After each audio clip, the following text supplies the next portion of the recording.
Ibu rumah tangga saat FKA, Festival Kuasa Allah, itu yang mendoakan tuh ibu rumah tangga di tim doa. Itu orang kanker sembuh. Yang doakan bukan Philip Mantova. Urapan itu milik Tuhan.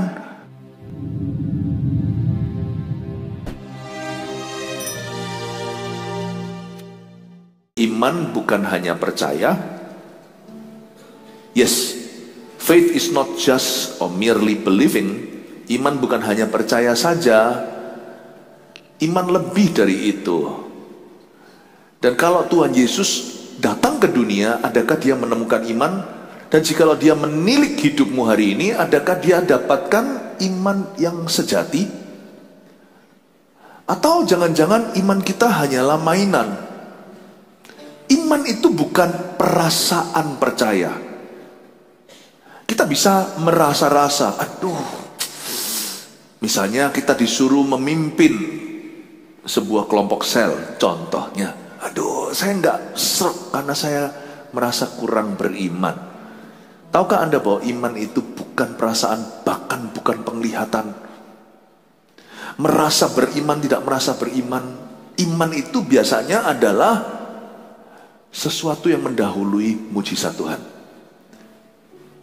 Butuh iman percaya untuk kita menerima kasih karunia. Dan saya mesti bersaksi bahwa kerap kali mujizat yang terjadi dalam pelayanan saya yang tentunya tidak ada hubungan dengan saya, itu semua adalah karya Allah. Mana mungkin manusia bisa buat mujizat? Tidak bisa, saya juga nggak mampu. Tapi waktu saya taat saja pada Tuhan, misalkan saya mendoakan, terus terang loh ya, dari 10 kali saya lakukan itu, 9 kali saya merasa kurang iman, mujizat terjadi. Malah justru sekali dari 10, waktu saya merasa serak sekali, mantap, perasaan yang main, tak terjadi apa-apa. Bukan berarti terjadi nggak terjadinya itu tergantung dirimu. Kadang-kadang kita sudah beriman 100% juga belum terjadi sesuatu. Tuhan kan maha daulat. Tapi saya hanya cerita aja, dari 10 kali itu, kerap kali saya merasa saya itu kurang beriman. Terus terang, masa sih Pastor Philip bisa begitu? Iyalah, kita sama-sama manusia dua. Tantangan yang saya lihat lebih besar dari tantangan Anda soal iman, karena saya adalah seorang pendeta. Nggak gampang. Waduh, rasanya udah lemes kalau lihat suatu keadaan yang mustahil lah.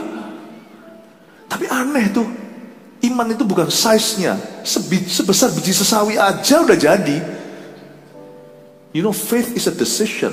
Iman itu keputusan, dan lebih dari sekedar untuk memperoleh mujizat. Kita akan belajar dari seorang rasul, ya, Yohanes, surat Yohanes yang ketiga, buka bersama dengan saya.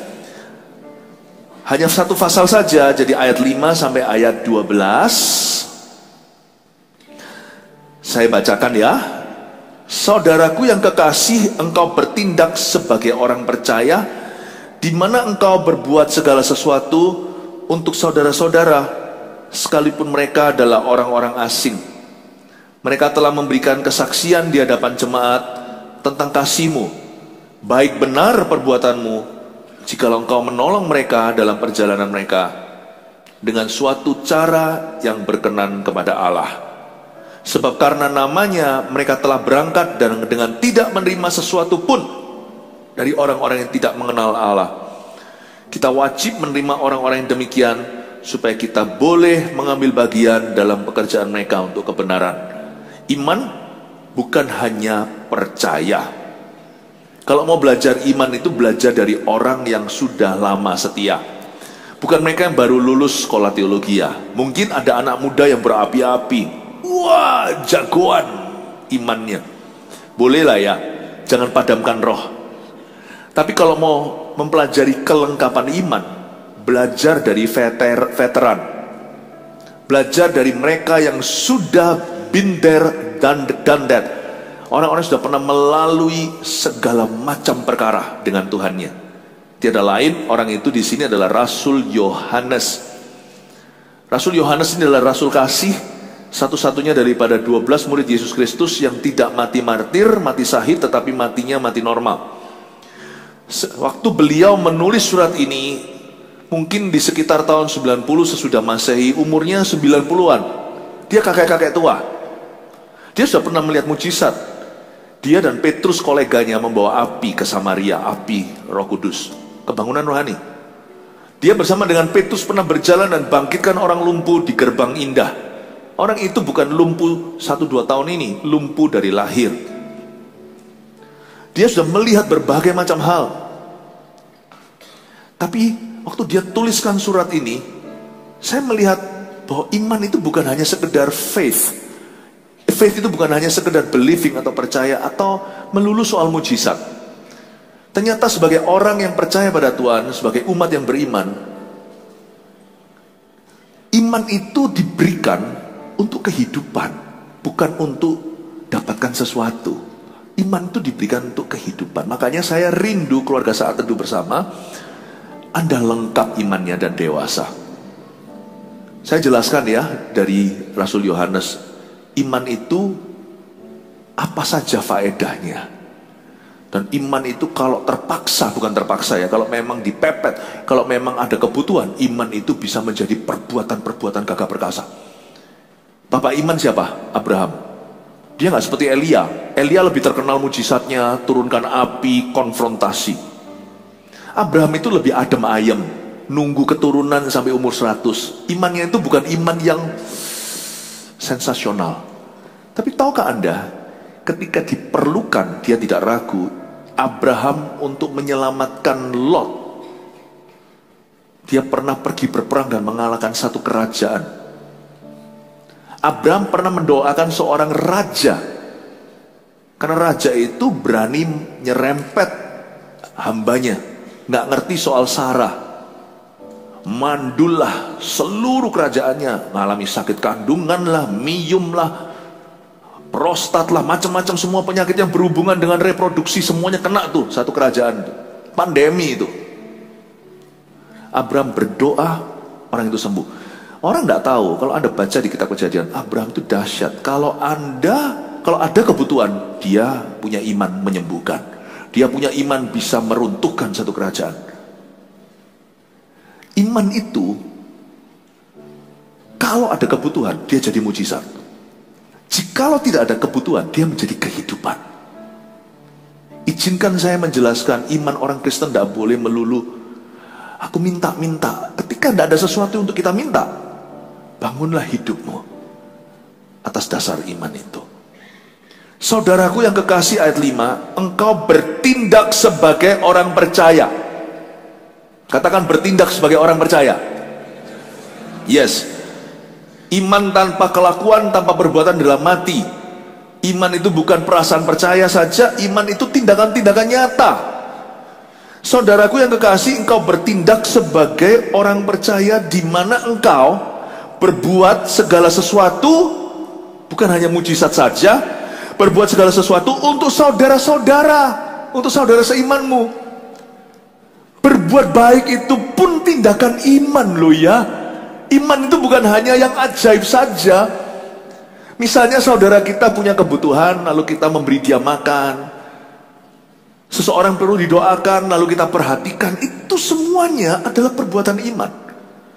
Di mana engkau berbuat segala sesuatu untuk saudara-saudara, sekalipun mereka adalah orang-orang asing.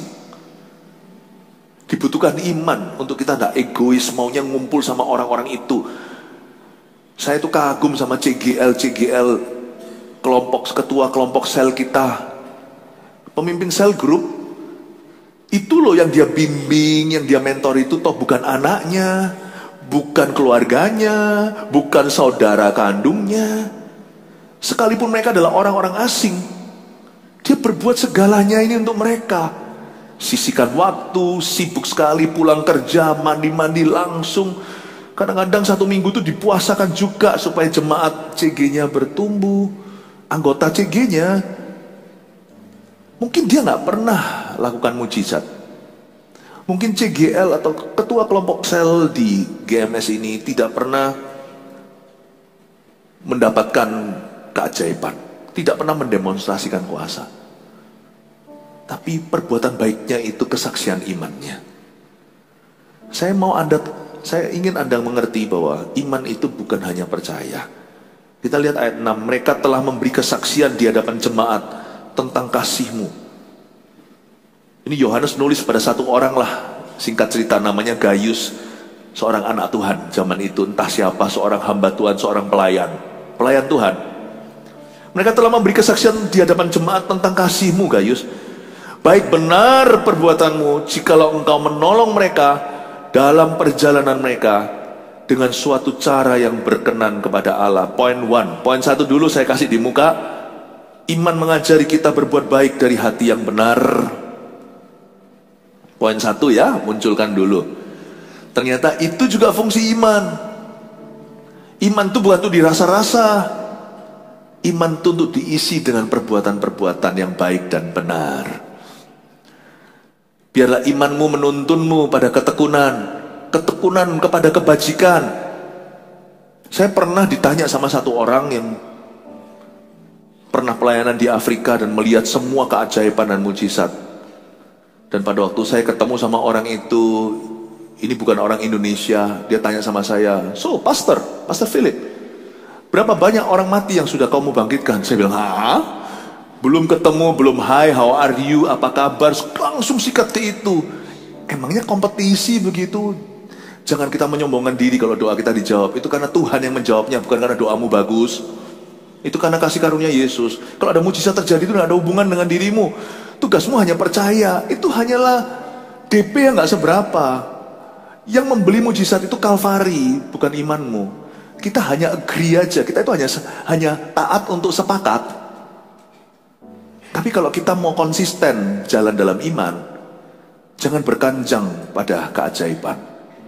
Apakah hari ini perbuatanmu baik enggak kepada sesamamu? Perbuatanmu benar enggak? Iman mengajari kita berbuat baik dari hati yang benar. Ayat 6, mereka telah memberi kesaksian di hadapan jemaat tentang kasih-Mu, Gaius. Baik benar perbuatanmu itu, garis bawah itu. Baik benar perbuatanmu. Bisakah Tuhan memuji imanmu begini hari ini? Hey, Wijaya, mungkin di sini ada yang namanya Wijaya. Baik benar perbuatanmu. Bukan berapa banyak orang kanker yang kau sembuhkan. Coba bayangkan. Bukan, tidak tentu begitu melulu. Saya percaya sembuh loh ya, jangan salah mengerti. Saya percaya kesembuhan ilahi. I believe it. Cuman saya ingin memberi Anda suatu gambaran yang luas dulu tentang iman. Bisakah Tuhan memujimu hari ini? Hai, siapa lagi namanya? Hai Leonardo. Apakah sudah benar dan baik perbuatanmu? Mereka telah memberi kesaksian di hadapan jemaat tentang kasih-Mu. Baik benar perbuatanmu. Jikalau engkau menolong mereka dalam perjalanan mereka. Kayaknya si Gaius ini, kepada siapa Yohanes menuliskan surat tersebut, dia itu banyak berbuat baik sama orang deh. Dia itu menolong orang-orang dalam perjalanan. Nanti saya jelaskan siapakah orang-orang itu. Dan dia bukan cuma menolong mereka dalam perjalanan mereka, tapi coba lihat kalimat terakhir di ayat 6, dengan suatu cara yang berkenan. Dengan suatu cara yang berkenan. Saya harap ini menggaung di dalam telinga Anda. Dengan suatu cara yang berkenan. Gak ada yang salah dengan sound systemnya. Saya memang sengaja agar menggema. Dengan suatu cara yang berkenan kepada Allah itu gimana? Yesus berkata, kalau ada orang memaksamu jalan 1 mil, jalanlah 2 mil. Ya. Kalau ada orang memaksamu untuk memberikan bajumu, berikan jubahmu. Dengan suatu cara yang berkenan itu apa? Orang beriman kelihatan dari performanya. Orang yang beriman sama Tuhan Yesus gak mungkin jadi lausi. Tidak mungkin jadi orang yang asal-asalan dalam pekerjaannya, ala kadar dalam tugas-tugasnya. Gak mungkin. Sebab orang yang beriman sama Yesus gak akan tong kosong nyaring punyanya. Pasti kelihatan dalam kerajinan. Karena apapun yang dia lakukan dengan cara yang berkenan kepada Allah. Dahsyat ini. Walk the second mile. Jadi mungkin di sini ada yang merasa aku ini orang Kristen biasa. Siapa sih nggak biasa? Yang luar biasa itu Tuhan. Kalau sekali-kali Tuhan kejutkan, tiba-tiba kita doa terjadi mujizat. Loh, di gereja kita ini, di GMS yang saya gembalakan, yang kami gembalakan, ibu rumah tangga saat FKA, Festival Kuasa Allah, itu yang mendoakan tuh ibu rumah tangga di tim doa. Itu orang kanker sembuh. Yang doakan bukan Philip Mantova. Urapan itu milik Tuhan. Mau ledengnya melalui Anda, melalui saya. Cuman seringkali Tuhan pakai kami rasul-rasul ini untuk membuka jalan sebagai rumah percontohan. Rumah percontohan itu bagus, dibuat bagus supaya jelas produknya. Tapi tahu nggak, rumah contoh, kalau ada ada developer yang mau jualan properti, rumah contoh itu bukan rumah yang paling mahal. Produk sesungguhnya itu yang dijual. Kami ini rumah contoh, kami ini kesetnya. Jangan lihat, oh hanya dia yang bisa atau hanya mereka. No. Perhatikan ya, mungkin di sini ada orang yang merasa dirinya orang Kristen biasa, tapi kalau Anda setia dalam tanggung jawabmu, dalam pekerjaanmu Anda sungguh-sungguh, whatever you do, apapun yang Anda lakukan dengan cara yang berkenan kepada Tuhan. Maka orang akan lihat imanmu pada Tuhan Yesus. Sebab orang yang beriman akan baik dan benar perbuatannya. Dan apapun yang dia lakukan dengan suatu cara yang berkenan kepada Allah. Ingat 5 jari ini. Apapun yang Anda lakukan dalam hidup ini, pekerjaan antara pekerjaan yang Anda digaji karenanya atau sesuatu yang sifatnya sukarela karena kesadaran, whatever you do, apapun peranmu, selama itu baik dan benar, kalau itu tugas Anda, pekerjaan Anda halal, apapun yang Anda lakukan, ingatlah 5 jari ini. Whatever you do, apapun yang Anda lakukan, I do it for Him. Apapun yang Anda lakukan, aku lakukan. Katakan pada dirimu, saya lakukan ini untuk Yesus. Aku lakukan ini untuk Dia. Ringatlah jarimu. Apapun yang tanganmu dapatkan untuk lakukan untuk Tuhan. Saya khotbah juga nggak asal-asalan. Kita nyanyi juga nggak asal-asalan. Kita lakukan sungguh-sungguh. Janganlah kita mentang-mentang ministry lalu kita berkata, Tuhan pasti menerima apa adanya. No. Anda study, kalau gitu belajar sungguh-sungguh. Anda punya kerjaan, lakukan itu bukan demi bosmu saja, tapi demi Tuhan di atas segala Tuhan. Amin. Itu adalah iman. Iman mengajari kita berbuat baik dari hati yang benar. Next. Ayat 7. Sebab karena namanya mereka telah berangkat dengan tidak menerima sesuatu pun dari orang-orang yang tidak mengenal Allah. Aduh, siapa sih mereka ini? Coba katakan kepada kanan kirinya yang di sini. Siapa sih mereka dimaksudkan di sini?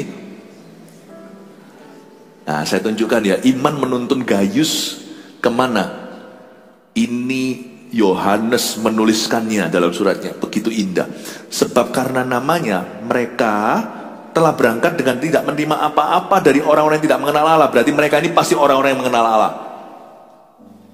Mereka berangkat tidak terima apa-apa.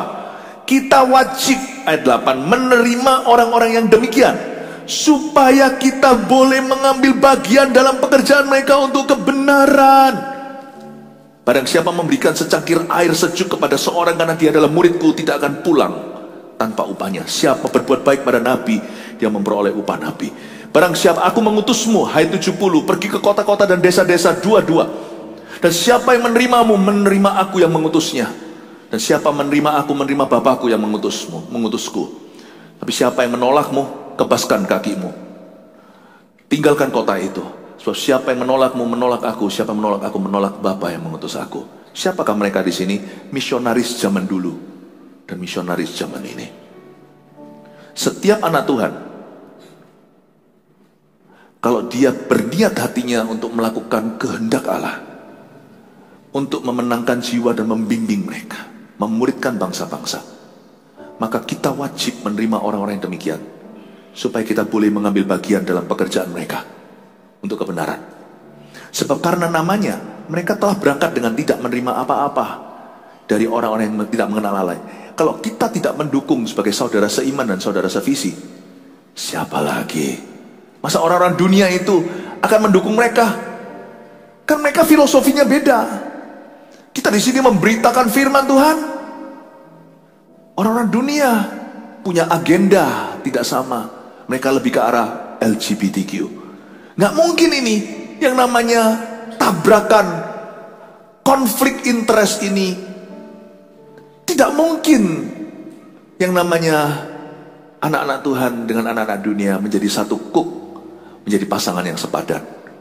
Kalau bukan kita, siapa yang akan mendukung mereka? Misionaris zaman dulu, di zamannya Rasul Yohanes yang nulis ke Gaius ini, di zaman 100 tahun pertama gereja awal, para misionaris zaman dulu itu kalau mereka keliling menginjil seperti Filipus ke Samaria, seperti Petrus membangkitkan Dorcas itu ke kota lain, bahkan ketika Petrus pergi dari situ dijemput untuk bertemu dengan Cornelius, kan dia berada di sebuah jalan, di rumah orang itu namanya. Petrus nginep di rumah seseorang yang namanya sama-sama dia, itu di rumah Simon si penyamak kain. Kalau kita lihat zaman dulu itu nggak ada hotel. Jadi misionaris-misionaris itu pergi dari satu kota ke kota itu membawa berita kerajaan Allah, menyembuhkan yang sakit, mentahirkan si kusta. Itu mereka itu dari satu rumah jemaat ke rumah jemaat, kalau enggak mereka bisa tidur di jalanan. Zaman sekarang sih sudah ada hotel, tapi saran saya kalau kita pergi pelayanan jangan sendirian. Tetap harus ada integritas. Tapi maksudnya di sini, poin kedua saya ajarkan. Ini juga termasuk mandat iman.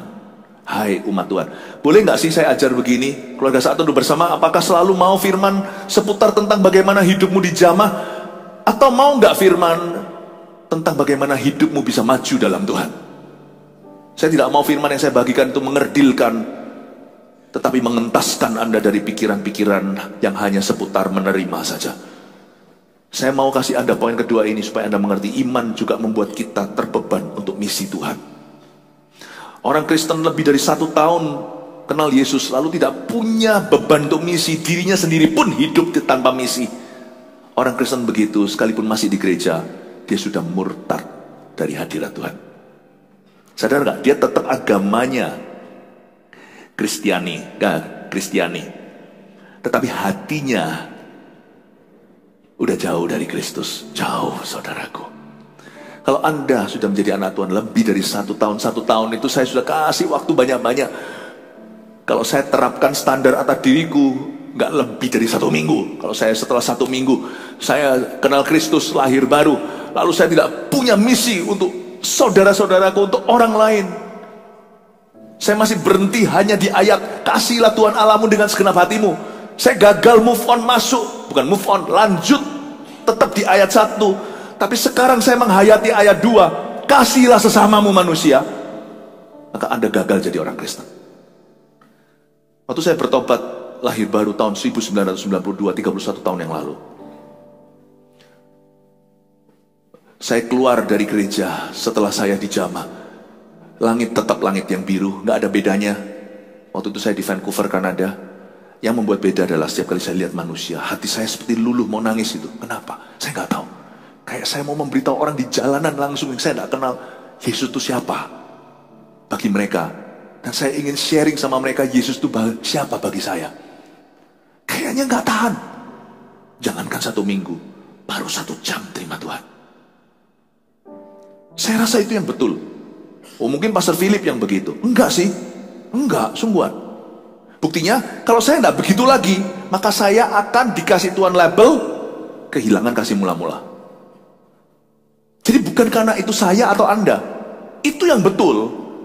1 jam setelah terima Tuhan, hati itu rasanya ingin memberitahukan pada manusia bahwa Yesus cinta mereka, bahwa ada jalan keluar dalam kehidupan mereka.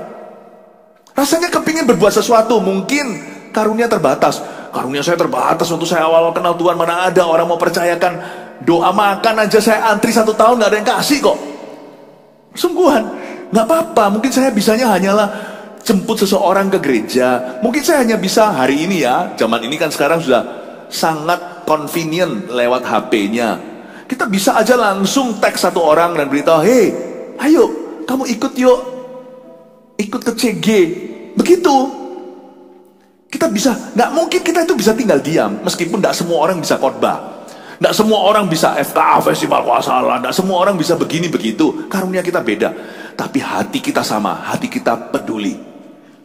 Sebab iman selalu membuat kita terbeban. Oh, saya suka sekali. Kalau Indonesia Timur apalagi kalau ngomong begini lebih mantap. Iman membuat kita terbeban. Kalau Anda tidak terbeban, sorry to say, Anda tidak beriman.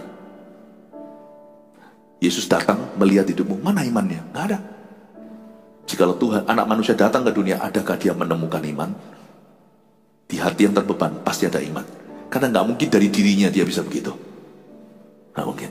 Kalau saya tidak begitu lagi, saya kehilangan kasih mula-mula, saya butuh bertobat. Iman membuat kita terbeban untuk misi Tuhan. Selalu gini bahasa Inggrisnya ya, it's always first of all the cross, salib, and then the cross will lead you to the cause. Cause ini nih, C-A-U-S-E, cause. Selalu cross, salib akan menuntunmu memiliki tujuan yang lebih tinggi. Nggak pernah, kecuali kalau kita nggak punya tujuan, nggak punya beban, kemungkinan salib itu bukan salib Yesus, tapi salib imitasi. Karena salib yang sungguhan akan menuntunmu ke Kalvari untuk orang lain kali ini. Saya merinding saya ngomong begini. Mungkin tidak populer ya. STB Saat Teduh Bersama bukan untuk popularitas. Kami bayar harga untuk bisa menghadirkan ini ke ruang tamu dan ruang kerja atau di kamar Anda. Bukan untuk popularity. I must preach to you all of God's counsel. Saya harus mengkhotbahkan kepada Anda semua hikmat Allah. Tidak boleh tebang pilih. Saya berdoa supaya Anda maju. Ya, terakhir ya, beberapa ayat lagi. Kalau zaman sekarang kita bisa mendukung dengan berbagai macam cara lain. Dunia boleh modernisasi, tetapi ada satu hal yang kuno tetap harus didukung, yakni misi Yesus Kristus di bumi. Puji Tuhan, GMS Bali ini kita baru resmikan kemarin. Kemarin Tuhan bicara apa? Di antara kita masih ingat? Bahwa rumah ini disebut rumah doa bagi bangsa. Kasih tepuk tangan untuk Tuhan Yesus. Ayat 9. Aku telah menulis sedikit kepada jemaat, tetapi Diotrefes yang ingin menjadi orang terkemuka di antara mereka tidak mau mengakui kami. Wah, ini masuk satu orang yang bermasalah ini, namanya Diotrefes. Ya, karena itu apabila aku datang, aku akan meminta perhatian atas segala perbuatan yang telah dilakukannya, sebab ia melontarkan kata-kata yang kasar terhadap kami, dan belum merasa puas dengan itu. Ia sendiri bukan saja tidak mau menerima saudara-saudara yang datang, tapi juga mencegah orang-orang yang mau menerima mereka dan mengucilkan orang-orang itu dari jemaat. Berhenti di sana. Saya agak terkejut baca ini karena ini surat Yohanes Rasul Kasih. Kok bisa ya dia sebut namanya seolah-olah dia mempermalukan lewat suratnya, karena surat ini dibacakan ke seorang pemimpin. Gayus, saya yakin dia seorang pemimpin, dan sangat mudah juga orang lain tahu.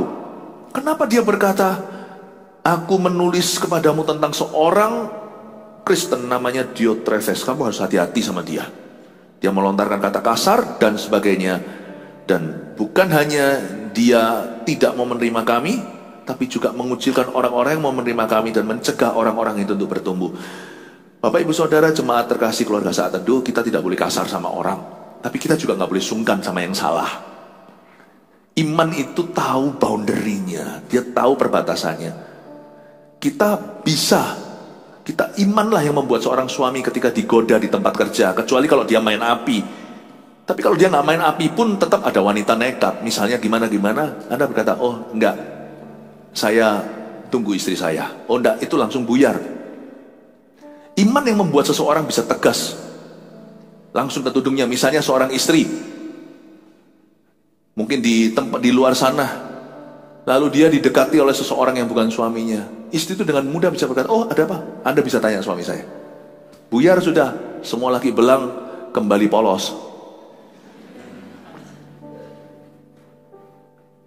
Seorang yang beriman pada Tuhan, dia tidak kasar sama orang. Menurut saya Yohanes terpaksa lakukan ini. Orang ini harus dikasih tanda. Kenapa? Kita tidak semerta-merta. Pernahkah Anda melihat saya dalam khotbah saya, baik di gereja atau di mana, atau pas saat teduh gini, saya tegur orang dengan kasar kalau mereka bicara? Enggak pernah saya lakukan itu. 30 tahun saya melayani, hanya sekali, waktu itu di Malaysia. Itu pun dikarenakan orang tersebut berdiri dan ajak orang-orang banyak untuk berdiri dan meninggalkan pertemuan. Dia mau pergi, itu urusannya, tapi dia ajak satu kampung sama dia yang mau mendengarkan firman. Saya tegur, saya beritahu, don't do that, jangan lakukan itu. Kalau kami aja yang bukan rasul kasih aja bisa belajar lembut sama orang-orang, kenapa rasul kasih ini terang-terangan menegur orang dalam suratnya? Kayaknya Diotrefes agak sedikit keterlaluan. Diotrefes adalah seorang Kristen zaman itu yang memprovokasi perpecahan, bahkan mungkin membuka pintu untuk pengajaran sesat. Kalau Anda melihat anak Anda diapa-apakan sama satu orang yang Anda tidak kenal, pedofil itu kan ada di dunia. Apakah Anda sungkan sama orang itu, atau Anda langsung akan tegur dengan keras dan lindungi anakmu dan laporkan dia kepada yang berwenang? Kita akan lakukan itu.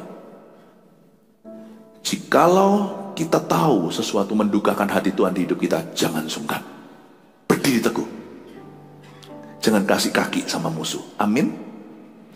Di sini saya belajar bahwa kasih itu tidak lembek. Katakan kanan kirinya, kasih tidak lembek. Kasih itu lemah lembut, tapi kasih itu nggak lemah lunglai, apalagi lemah gemulai. Kasih nggak bentak-bentak, tapi kasih nggak sungkan sama yang salah. Belajar sesuatu di sini dari rasul kasih. Saya kira dia orang terakhir yang bisa lakukan gini. Ternyata dia berani. You know, kalau Anda tahu sesuatu itu salah, jangan diam saja. Nggak perlu Anda melakukan mujizat, tapi Anda bisa tegas dengan apa yang salah, apalagi yang mendukakan hati Roh Kudus. Itu pertanda bahwa Anda orang yang sungguh-sungguh beriman kepada Tuhan. Kasih tepuk tangan untuk Tuhan. Terakhir ya, saudaraku yang kekasih, janganlah meniru yang jahat, melainkan yang baik. Ayat 11, barang siapa berbuat baik, ia berasal dari Allah, tapi barang siapa berbuat jahat, ia tidak pernah melihat Allah. Di sini jelas sekali yang saya katakan tadi, jadilah example atau jadilah contoh dan teladan. Jangan tiru yang jahat, pokoknya tiru yang baik.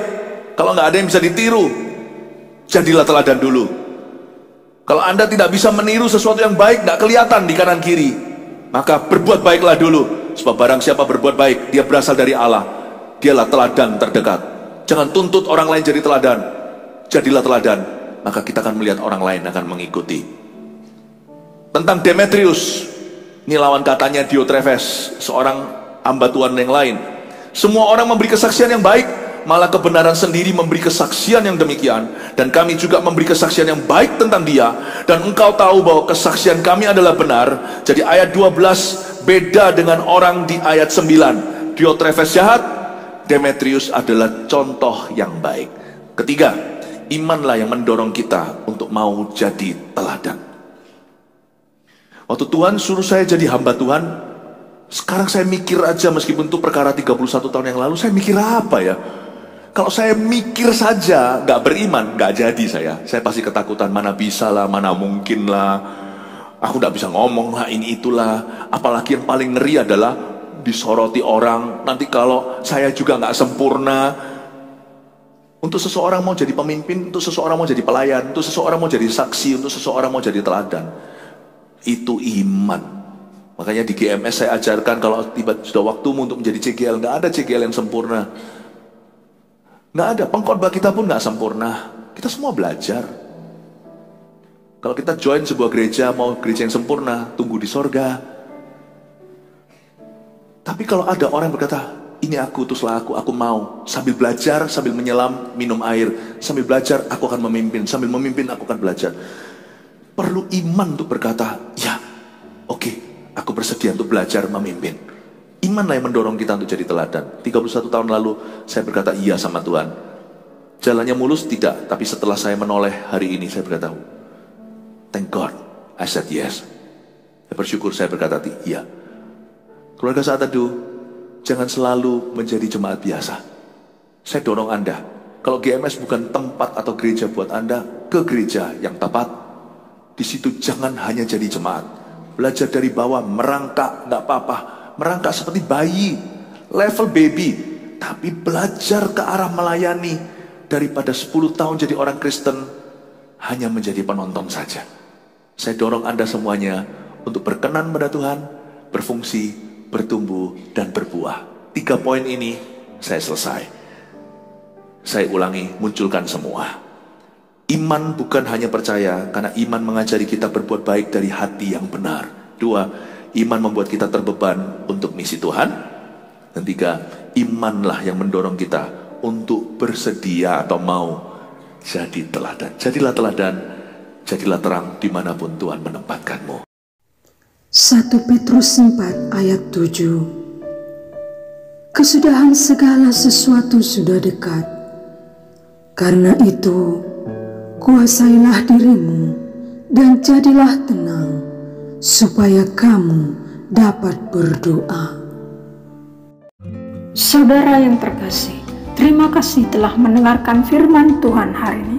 Jangan lupa untuk dukung terus channel ini dengan cara subscribe, like, share, dan juga komen, agar saudara kita yang lain juga boleh terberkati. Tuhan Yesus memberkati kita.